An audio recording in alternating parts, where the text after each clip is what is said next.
Hey there everybody, Brian here. In this video I want to show you this car here. This is a one owner from new Honda Civic. It's a Smart Plus and this is a 1.6 diesel. This video is going to be useful for somebody in Ireland that's looking for, well, say they know what they want and they want a Civic Smart Plus diesel, or somebody that's looking for a well-equipped, good workhorse car that they're going to drive the wheels off for the next 5 or 10 years. We are a main Honda dealer in Kildare town, so if you're just in general looking for information on these cars, we know these cars pretty well and we know the ins and outs of them. So if there's any information you want, just let me know in the comment section below if you're watching on YouTube. Or if you're in Ireland and you're thinking about buying this car, Brian is my name, 086 843 1945. Call, text, WhatsApp if you want information about the car, or trading in your car, or scrapping an old car, or finance, or whatever it is. This car, like we're saying to you, is a one owner car. It has a full service history from our garage. We're going to do a really comprehensive pre-sale service, so anyone that's picking up a car like this, it's a good foundation where they won't have to spend any significant money for quite some time. In this particular model of car, they no longer make diesel available for the European market anymore, so this is the very last of the diesels in these.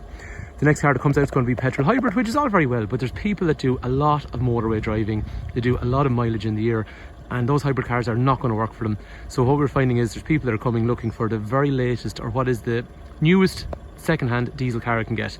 So for somebody that's in that kind of a segment, this is definitely going to be a good foundation. The mileage is low, it's one owner, and like we're saying to you, it's got a full service history. Anyway, so what we're going to do in the video is we're going to have a look around the features on the outside of the car, and we'll go for a quick drive in the car, have a look at the features on the inside. Things I like on this car, well, this is what's called a polished metal, which is probably one of the most popular colours in these cars. And I think that's because it's just one of those colours that nobody has a problem with. Everyone likes it. It's nice, it's classy, it looks well. And this particular car then, like any of the Civics that kind of come in these days, there's a chrome section. I know I keep talking about it in the videos, but it does come on the cars from the factory. And the more I looked at them over time, I just didn't think it worked well because it was the only piece of chrome on the car that had pretty much black everywhere else. So we've de-chromed this one. Small little thing, but in my opinion the car looks right now. The sporty 1.5 petrol version came without chrome, and that's kind of where I suppose I saw it being nicer looking. So that's what it kind of copied on this. And then those wheels, they are absolutely perfect condition and they're really nice. On a morning like this morning when it's really sunny outside, so they look really cool under artificial light or on a sunny day like today because they're just so shiny and reflective. See the way? It's really cool looking. The other thing as well is that you might, if you have a keen eye, you'll notice them behind, there's a brand new brake disc. We do some ridiculous levels of pre-sale preparation in a good way. So that car has had a serious level of sales preparation done. What I mean by that is 4 tyres, there is 4 brake discs, there's 4 brake pads, we put a new battery in it. The engine is done in terms of air filter, oil filter and fuel filter as well. The reason is, in the nicest way possible, if you buy this car, I don't really want to see you again until you're changing the car again, or if you're in for service. So we try, and it's not always, look, it's not always possible, but you do your damn best to make sure the car goes out and doesn't come back for any issues. And here's the thing, I'm dead straight, not everyone does this. So some people, they look at tyres and brakes and they'll kind of, yeah, it should be okay and all that stuff. I'm just not into it. I just rather have it done, right, let the customer out. When they come back, they're not going to get a big bill or anything like that in their first service. But our car, right, hands up, is not the cheapest one around, but it's done right. So I've said to people time and time again, if you're looking at a car and if it's coming in cheaper, make sure you look at the level of sales preparation. If they haven't spent a grand or 1,500 euros getting the car ready, you're going to actually give all the savings back in servicing costs. Anyway, concentrating on the Civic, I really like things on the Civic. The fact that it's kind of a little bit different, and I know I always say this, but there's lots of standard cars you see in the road. You drive up the road every day, lots of Ford Focuses, lots of Golfs, lots of Astras, i30s, really all good cars. But I think what's nice on the Civic is just something, it catches your eye. Or maybe it's me, maybe, I suppose, look, not everyone likes certain types of cars. I like these anyway. Things I like, Smart Plus model, right, front parking sensors along through here, fine, or front fog lights down through there, double optic headlights, so fulls and dips are separate. One thing that people always ask us, this is flat, whereas this one's hollow. So that sucks in air into your engine. This one here is a radar, we'll see for some of the safety devices that are in the car. Wheels we talked about already, like they're a super safe car. Anti-lock brakes, emergency brake assist, emergency brake distribution. I'll go through all that in a minute. In terms of the outside, this has privacy glass on the rear. So this is the whole thing I was saying to you about the chrome. Once you get rid of the chrome, everything in the car is either the body colour grey, which in this car is a really nice colour, and on a day like today it looks quite light, but on an overcast day it's a little bit darker. And then everything else is black. So the nose is black, the grills are black, the wheels are black, all around the windows is black, the black grills along here are black, the black around the taillights is black, the spoiler's black, colour coded. It's 2 spoilers by the way, to suck air off the car in an aerodynamic fashion. If you drive behind one of these at night time, they're very distinctive, the saloon one and the hatchback, because you have these big LED kind of C-shaped lights, so it's kind of like the Civic shape almost. And then you have these side markers over here, which I always used to admire on Volvos and things like that years ago. So I think it's really cool. Again, these are all the things that just add up, small details, but they all make the car distinctive.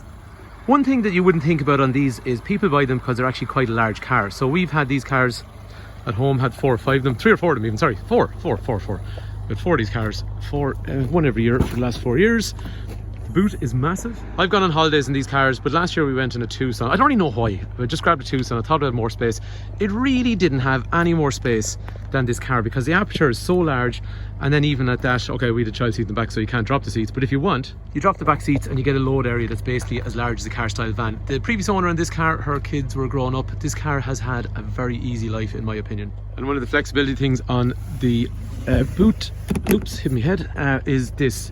Yes, it looks a bit flimsy, but that's the whole thing. It's flexible, so you can put loads of stuff in the car and that'll kind of sit on top of it. And then there's another parcel shelf up here for protection. But to be fair, the windows are quite dark on these cars anyway.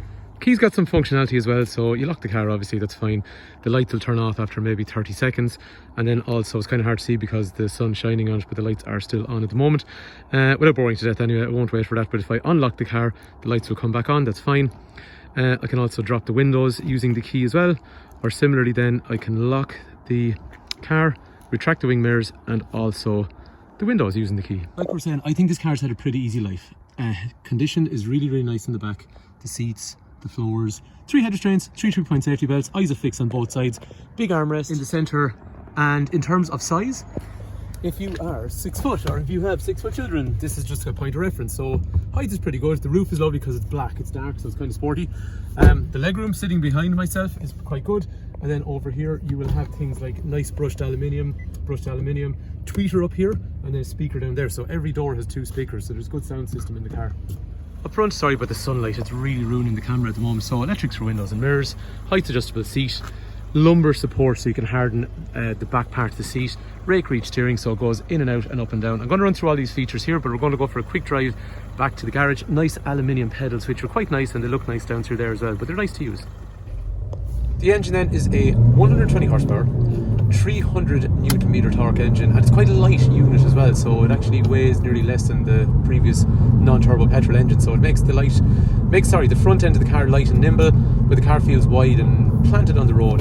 The gear change is lovely as well. Read any review you see in these, everyone loves the gear change. So the screen over here then, Apple CarPlay and Android Auto and Garmin navigation. And you know, I suppose I'm really used to these cars, so I find everything very intuitive and straightforward, but it is.